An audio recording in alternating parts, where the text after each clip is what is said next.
ಕಾರ್ಗಿಲ್ ವಿಜಯ ದಿವಸ ಸ್ವಾತಂತ್ರ್ಯ ಭಾರತದ ಎಲ್ಲ ದೇಶವಾಸಿಗಳಿಗೆ ಬಹುಮುಖ್ಯ ದಿನ.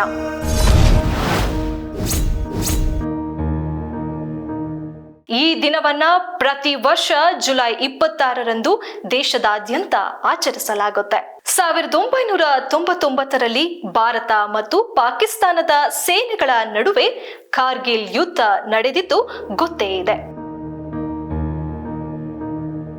ಇದು ಸರಿಸುಮಾರು 60 ದಿನಗಳ ಕಾಲ ನಡೆದಿದ್ದ ಸುದೀರ್ಘ ಮತ್ತು ರಣಘೋರ ಯುದ್ಧ. ಇದು ಕೊನೆಗೊಂಡದ್ದು ಜುಲೈ 26ರಂದು. ಆ ಯುದ್ಧದಲ್ಲಿ ನಮ್ಮ ವೀರ ಯೋಧರು ಕೊನೆಗೂ ಭಾರತಾಂಬೆಗೆ ಜಯದ ಕಿರೀಟ ತೊಡಿಸಿದ್ರು. ಆಪರೇಷನ್ ವಿಜಯಕ್ಕಾಗಿ ಪ್ರಾಣ ತ್ಯಾಗ ಮಾಡಿದ ನಮ್ಮ ಹೆಮ್ಮೆಯ ಹುತಾತ್ಮ ಯೋಧರಿಗೆ ನಾವು ತಲೆಬಾಗಲೇಬೇಕು.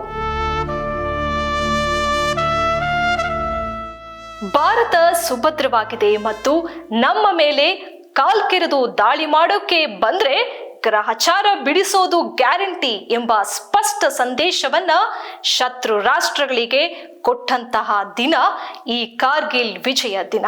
ಹೇ ಯೋಧ, ನಿಮ್ಮ ದಿಟ್ಟ ನಡೆಗೆ ನಮ್ಮ ಕೃತಜ್ಞತಾ ಪೂರ್ಣ ನಮನ.